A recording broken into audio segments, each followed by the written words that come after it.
మాజీ ప్రధానులు పివి నరసింహారావు, చరణ్ సింగ్, ప్రముఖ వ్యవసాయ శాస్త్రవేత్త ఎంఎస్ఎస్ స్వామినాథన్ ని ప్రభుత్వం అత్యున్నత పౌర పురస్కారంతో గౌరవించింది. ఈ మేరకు ప్రధాని మోదీ ఎక్స్ వేదికగా తెలిపారు. దేశానికి వీరు అందించిన సేవల్ని కొనియాడారు. తాజా ప్రకటనతో ఈ ఏడాది మొత్తం 5గురిని ఈ పురస్కారం వరించింది. అంతకుముందు బీజేపీ అగ్రనేత ఎల్కే అడ్వాణి, బీహార్ మాజీ సీఎం కర్పూరి ఠాకూర్ కి భారతరత్న ప్రకటించారు.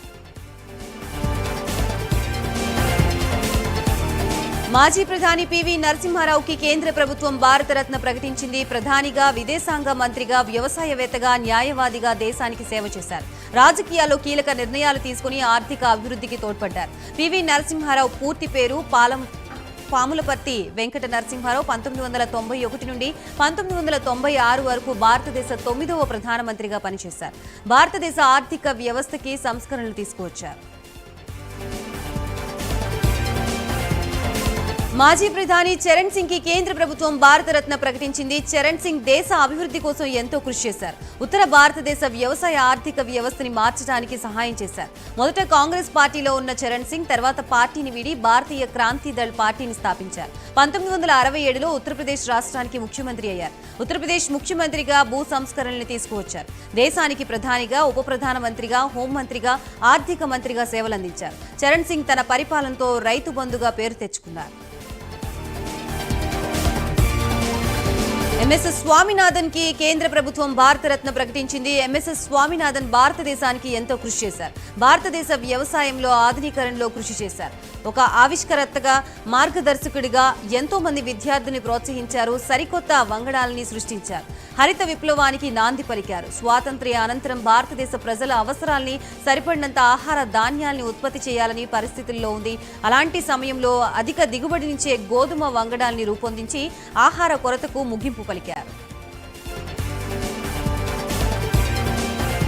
దేశ ఆర్థిక వ్యవస్థలో విప్లవాత్మక సంస్కరణలకి నాంది పలికిన నాయకుడు దివంగత పివి నరసింహారావుని జనసేన అధినేత పవన్ కళ్యాణ్ కొనియాడారు. పివి నరసింహారావుకి భారతరత్న రావడం మనకెంతో గర్వకారణమని పవన్ కళ్యాణ్ అన్నారు.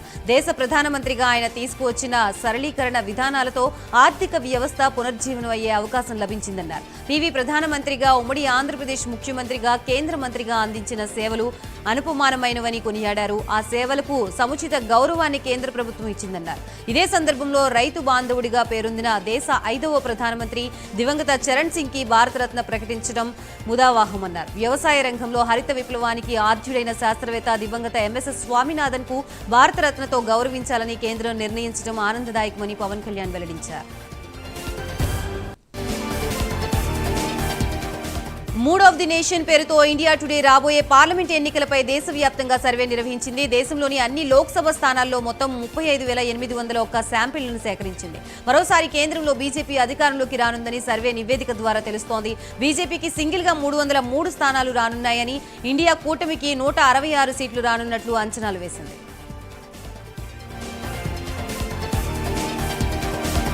ఏపీ సీఎం జగన్ ఢిల్లీ పర్యటన ముగిసింది. ఢిల్లీ నుంచి విజయవాడ బయలుదేరారు సీఎం. ప్రధాని మోదీ, ఆర్థిక మంత్రి నిర్మలా సీతారామన్తో భేటీ అయిన జగన్ నిధులు, విభజన హామీలపై చర్చించారు.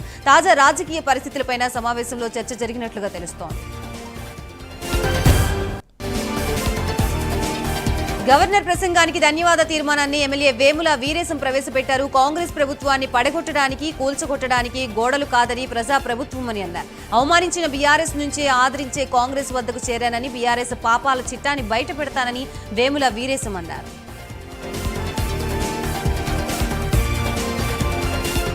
బీఆర్ఎస్ వర్కింగ్ ప్రెసిడెంట్ కేటీఆర్ ని ముఖ్యమంత్రి చేయాలని ఎమ్మెల్యేలు కేసీఆర్ పై ఒత్తిడి తెచ్చారని ముఖ్యమంత్రి రేవంత్ రెడ్డి తెలిపారు. గవర్నర్ తమిళసై ప్రసంగానికి ధన్యవాదాలు తెలిపే తీర్మానంపై చర్చ సందర్భంగా సీఎం రేవంత్ రెడ్డి మాట్లాడారు. కేటీఆర్ ని సీఎం చేసేందుకు సహకరించాలని కేసీఆర్ ప్రధాని నరేంద్ర మోడీని కోరారని, ముఖ్యమంత్రిని మార్చే అంతర్గత వ్యవహారంలోనూ మోడీ అనుమతి కోరారని రేవంత్ తెలిపారు. కేంద్రంలో బీజేపీ ప్రభుత్వం తెచ్చిన అన్ని బిల్లులకి బీఆర్ఎస్ మద్దతు తెలిపిన విషయాన్ని రేవంత్ గుర్తు చేశారు.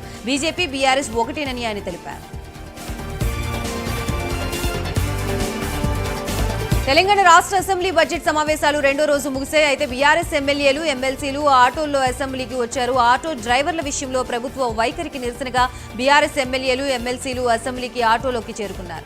ఎమ్మెల్యేలు హరీష్ రావు, తలసాని శ్రీనివాస్ యాదవ్, సుధీర్ రెడ్డి, వివేకానంద, మాధవరం కృష్ణారావు, పాడి కౌశిక్ రెడ్డి, పలువురు ఎమ్మెల్సీలు హైదర్గూడలోని ఎమ్మెల్యే క్వార్టర్స్ నుంచి ఆటోల్లో అసెంబ్లీకి వచ్చారు. అయితే బీఆర్ఎస్ ఎమ్మెల్యేలు హైదర్గూడ ఎమ్మెల్యే క్వార్టర్స్ నుంచి ఆటోలో చలో అసెంబ్లీ ఉద్రిక్తతకు దారితీసింది. అసెంబ్లీ వద్ద కుబ్దుల్లాపూర్ ఎమ్మెల్యే వివేకానంద గౌడ్ పోలీసుల మధ్య ఘర్షణ నెలకొంది. తన వాహనాన్ని పోలీసులు లోపలికి అనుమతించకపోవడంతో ఆగ్రహానికి గురైన ఎమ్మెల్యే సైఫాబాద్ ఏసీపీ సంజయ్ పై దుర్భాషలాడారు. అక్కడితో ఆగకుండా సహనం కోల్పోయిన ఎమ్మెల్యే కారు అద్దంపై కర్రతో దాడి చేశారు. బీఆర్ఎస్ నేతలు ఇంకా అధికారంలో ఉన్నామనే భ్రమలో ఉన్నారని మంత్రి పొన్నం ప్రభాకర్ ఎద్దేవా చేశారు. ఆ భ్రమ నుండి బయటికి రావాలని అన్నారు. ఉచిత బస్సు ప్రయాణానికి బీఆర్ఎస్ వ్యతిరేకమని చెప్పాలని డిమాండ్ చేశారు. 10 సంవత్సరాలు ఆర్టీసీకి మీరేం చేశారని ప్రశ్నించారు.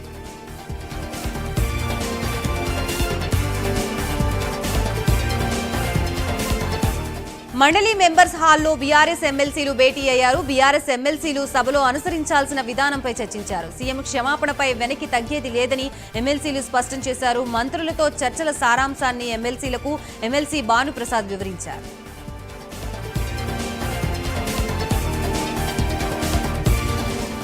బీఆర్ఎస్ గూటి పక్షులంతా మెల్లగా కాంగ్రెస్ లోకి చేరుతున్నారు. మాజీ మంత్రి ఎమ్మెల్సీ పట్నం మహేందర్ రెడ్డి సీఎం రేవంత్ రెడ్డిని కలిశారు. పట్నం మహేందర్ రెడ్డితో పాటు వికారాబాద్ జెడ్పీ చైర్పర్సన్ సునీతా మహేందర్ రెడ్డి కూడా కలిశారు. పట్నం మహేందర్ రెడ్డి దంపతులు ఈ నెల 11న కాంగ్రెస్ లో చేరనున్నారు.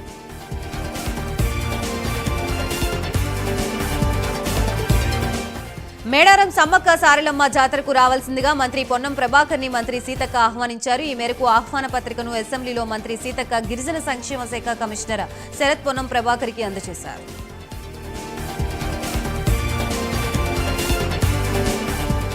గవర్నర్తో 30 మోసాలు 60 అబద్దాలు చెప్పించారని ఎమ్మెల్యే పల్లా రాజేశ్వర్ రెడ్డి అన్నారు. మార్పు అంటే నెంబర్ ప్లేట్లు మార్చడం కాదని ప్రజల జీవితాల్లో మార్పు తీసుకురావాలని సూచించారు. ఆర్టీసీ ఉద్యోగుల్ని ప్రభుత్వ ఉద్యోగులుగా గుర్తించాలని డిమాండ్ చేశారు. 13 అంశాల్లో కేవలం 2 మాత్రమే అమలు చేశారని తెలిపారు. 6.5 లక్షల మందికి పైగా ఆటో డ్రైవర్ల జీవితాలు ప్రమాదంలో పడ్డాయని పల్లా రాజేశ్వర్ రెడ్డి అన్నారు. గవర్నర్ కోటాలో ఎమ్మెల్సీలుగా ప్రొఫెసర్ కోదండరాం, అమీర్ అలీఖాన్ నియామకంపై అమలుని నిలిపివేస్తూ ఇచ్చిన ఉత్తర్వుల్ని హైకోర్టు గురువారం మరోసారి పొడిగించింది. తుది ఉత్తర్వులు వెలువడే వరకు గత నెల 30న వెలువరించిన మధ్యంతర స్టేటస్ కో ఉత్తర్వులు అమల్లో ఉంటాయని తెలిపింది. ఈ కేసులో కోదండరాం, అమీర్ అలీఖాన్లను ప్రతివాదులుగా చేర్చుతూ దాసోజు శ్రవణ్ కుమార్, కుర్రా సత్యనారాయణ దాఖలు చేసిన మధ్యంతర పిటిషన్ ని హైకోర్టు అనుమతించింది. వారిద్దరిని ప్రతివాదులుగా పరిగణించి నోటీసులు జారీ చేసింది. ఈ మేరకు ప్రధాన న్యాయమూర్తి justice Alok Aradhe, justice J Anil Kumar ధర్మాసనం ఉత్తర్వులు జారీ చేసింది. తదుపరి విచారణ ఈ రోజు కొనసాగనుంది. కేసీఆర్ ముఖ్యమంత్రిగా ఉండగా మంత్రివర్గ ఆమోదంతో ఎమ్మెల్సీలుగా దాసోజు శ్రవణ్ కుమార్, కుర్రా సత్యనారాయణను నియమించాలని గత ప్రభుత్వం గవర్నర్కి ప్రతిపాదనలు పంపింది. వారి నామినేషన్ని తిరస్కరిస్తూ గవర్నర్ తీసుకున్న నిర్ణయాన్ని దాసోజు, కుర్రా వేర్వేరుగా హైకోర్టులో సవాల్ చేశారు. తెలంగాణ ముఖ్యమంత్రి రేవంత్ రెడ్డికి దేశ అత్యున్నత న్యాయస్థానం నోటీసులు జారీ చేసింది. తెలుగు రాష్ట్రాల్లో పెను సంచలనం సృష్టించిన ఓటుకి నోటు కేసు విచారణని తెలంగాణ నుంచి మధ్యప్రదేశ్కి మార్చాలని సుప్రీంకోర్టులో పిటిషన్ దాఖలైంది. హైదరాబాద్ నుంచి కేసు విచారణ మధ్యప్రదేశ్లోని భోపాల్లోకి మార్చాలని ట్రాన్స్ఫర్ పిటిషన్ని మాజీ మంత్రి బీఆర్ఎస్ నేత జగదీష్ రెడ్డి దాఖలు చేశారు. ఈ పిటిషన్పై justice BR Gavai, justice Sandeep Mehta ధర్మాసనం విచారణ జరిపింది. కేసు విచారణని భోపాల్కి బదిలీ చేయాలన్న వ్యవహారంపై తెలంగాణ ప్రభుత్వానికి, రేవంత్ రెడ్డికి, ఇతర ప్రతివాదులకి ధర్మాసనం నోటీసులు ఇచ్చింది. 4 వారాల్లోగా స్పందించాలని ఆదేశించింది. తెలంగాణ శాసన మండలిలో గందరగోళం నెలకొంది. మండలి చైర్మన్ పోడియం దగ్గరికి బీఆర్ఎస్ ఎమ్మెల్సీలు దూసుకు వెళ్లారు. ఇటీవలే శాసన మండలిపై రేవంత్ రెడ్డి చేసిన వ్యాఖ్యలకు క్షమాపణ చెప్పాలని డిమాండ్ చేశారు. శాసన మండలి ఇరానీ కేఫ్ లాగా ఉందంటూ సీఎం రేవంత్ రెడ్డి అన్నారని మండిపడ్డారు. సభ మర్యాదని కాంగ్రెస్ నేతలు పాటించట్లేదని బీఆర్ఎస్ నేతలు మండిపడ్డారు. బీఆర్ఎస్ ఎమ్మెల్సీలు సీఎం రావాలి, క్షమాపణ చెప్పాలని డిమాండ్ చేస్తూ సీఎం డౌన్ డౌన్ అంటూ సభలో నినాదాలు చేశారు. దీంతో సభ మరోసారి వాయిదా పడింది.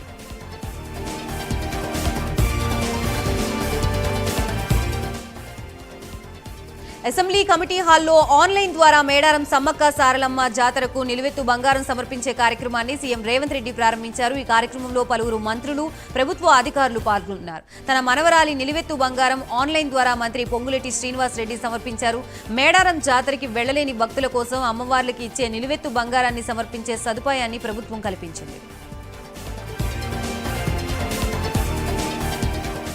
చిత్తూరు జిల్లా పుంగునూరులో మంత్రి పెద్దిరెడ్డి రామచంద్రారెడ్డి పర్యటించారు. ఈ పర్యటనలో చంద్రబాబుపై హాట్ కామెంట్స్ చేశారు. చంద్రబాబు రుణమాఫీ చేస్తానని చెప్పి మోసం చేశారని మండిపడ్డారు. చంద్రబాబు అధికారంలోకి వచ్చినప్పుడు 14,200 కోట్ల రూపాయల డ్వాక్రా రుణాలున్నాయని, నేడు వాటికి వడ్డీలయ్యి 25,000 కోట్లకు చేరిందని తెలిపారు. చంద్రబాబు ఇచ్చిన హామీలు చూస్తే ఏడాదికి 2 లక్షల కోట్లు కావాలని తెలిపారు.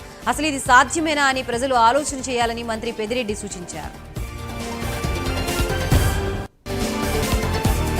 బీజేపీని సంస్థాగతంగా బలోపేతం చేసేందుకు దృష్టి పెట్టామని బీజేపీ ఏపీ రాష్ట్ర అధ్యక్షురాలు పురంధేశ్వరి తెలిపారు. అందులో భాగంగానే గావ్ చలో అభియాన్ పేరుతో దేశంలో ఉన్న 7.5 లక్షల పల్లెల్లో పర్యటిస్తున్నామని తెలిపారు. రాబోయే రోజుల్లో రాజకీయంగా కూడా బీజేపీ అనేక కార్యక్రమాలు చేపడుతుందని పురంధేశ్వరి తెలిపారు. ఏపీలో ప్రతి పల్లెని తమ నేతలు సందర్శిస్తారని ఆమె తెలిపారు.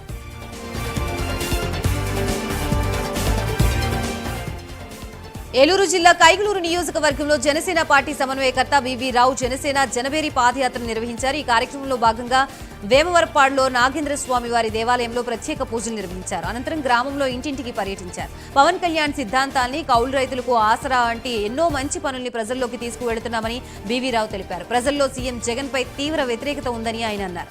రానున్న రోజుల్లో అధికారంలోకి వచ్చేది జనసేన, టీడీపీ కూటమేనని ధీమా వ్యక్తం చేశారు.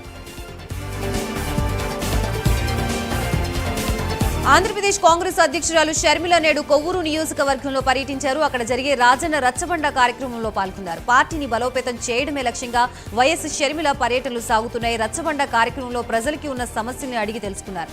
పరిష్కారం దిశగా ప్రభుత్వంపై ఒత్తిడి తెస్తామని హామీ ఇచ్చారు.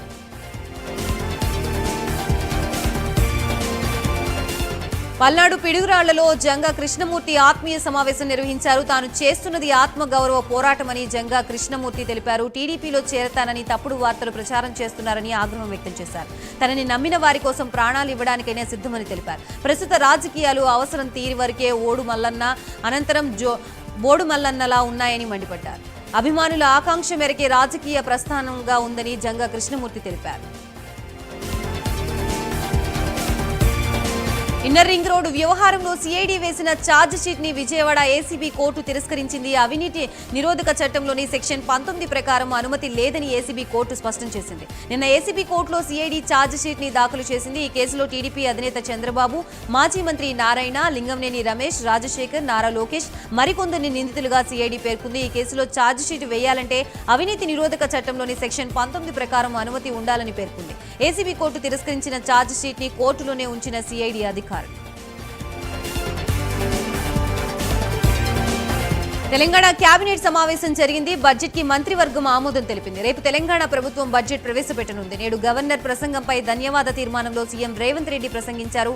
కేంద్ర ప్రభుత్వం తెచ్చిన అన్ని బిల్లుల్ని బీఆర్ఎస్ ఆమోదించిందని సీఎం తెలిపారు. బీఆర్ఎస్, బీజేపీ ఒకే ఆలోచనతో పనిచేస్తున్నాయని మండిపడ్డారు. కేటీఆర్ ని సీఎం చేయాలని బీఆర్ఎస్ నేతలే తెలిపారని, ఈ నెల 13 వరకు తెలంగాణ అసెంబ్లీ సమావేశాలు కొనసాగనున్నాయన్నారు.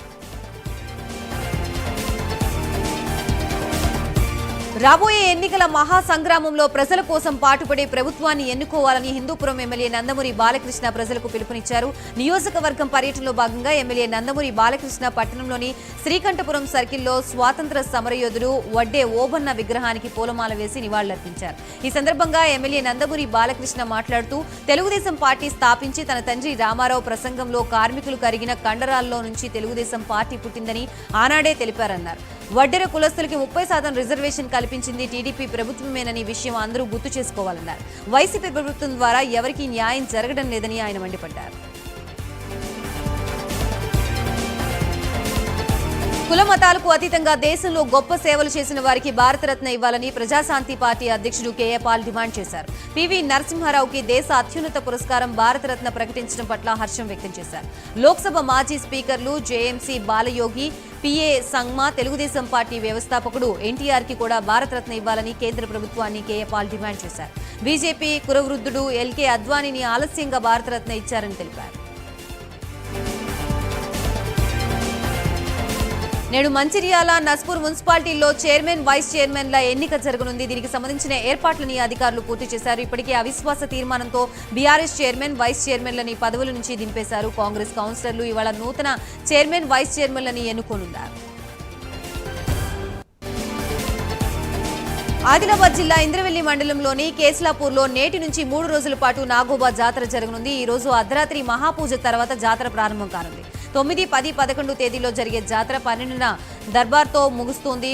మొసరం వంశీయులు ఇప్పటికే 80 కిలోమీటర్ల దూరంలోని హస్తిన మడుగు దాకా వెళ్లి తీసుకొచ్చిన గోదావరి జలాల్ని కేస్లాపూర్లోని మర్రి చెట్టు వద్దకు చేర్చారు. బుధవారం అర్ధరాత్రి పెద్దలకి తూమ్ పూజలు నిర్వహిస్తారు. నాగోబా మహాపూజ సాంప్రదాయ పూజల కోసం సిరికొండ మండలంలో తయారు చేయించిన మట్టి కుండలు ఆలయానికి చేరుకున్నాయి. ఇవాళ అర్ధరాత్రి గంగాజలంతో నాగోబాకి అభిషేకం తర్వాత జాతరని ప్రారంభిస్తారు. తర్వాత కలెక్టర్, ఎస్పీ, ఎమ్మెల్యేలు పూజలు చేస్తారు. జాతరకి తెలంగాణతో పాటు ఇతర రాష్ట్రాల నుంచి 1,00,000 మందికి పైగా భక్తులు తరలి వస్తారు. ఈ నెల 12న దర్బార్ నిర్వహించనున్నారు. మేడారం మహాజాతరకి అన్ని ఏర్పాట్లు పూర్తి చేశామని మంత్రి సీతక్క తెలిపారు. అత్యంత వైభవంగా సమ్మక్క సారలమ్మల జాతర నిర్వహిస్తామన్నారు. రాత్రి మేడారం చేరుకున్న మంత్రి సీతక్క జిల్లా కలెక్టర్, ఎస్పీలతో కలిసి అమ్మవార్ల గద్దెల వద్ద ఏర్పాట్లను పరిశీలించారు. ఈ నెల 21 నుండి 24 వరకు జరిగే జాతర నుందని మంత్రి సీతక్క తెలిపారు. 4,000 మంది పారిశుద్ధ్య కార్మికులు, వైద్య శాఖ నుంచి 30 ప్రత్యేక హెల్త్ క్యాంపులు, అంబులెన్స్లు, ఆర్టీసీ మహిళా సిబ్బందికి టికెట్ కౌంటర్స్ వద్ద ప్రత్యేక వసతి సదుపాయాలు ఏర్పాటు చేశామన్నారు. ఆర్డబ్ల్యూఎస్ ఆధ్వర్యంలో 14 క్లస్టర్లు, 279 యూనిట్స్ ద్వారా 5,532 టాయిలెట్స్ ఏర్పాటు చేసినట్లు తెలిపారు. వీఐపీ, వీవీఐపీల తాకిడితో సాధారణ భక్తులకు ఎలాంటి ఇబ్బంది కలగకుండా జాగ్రత్తలు తీసుకుంటామని మంత్రి సీతక్క తెలిపారు.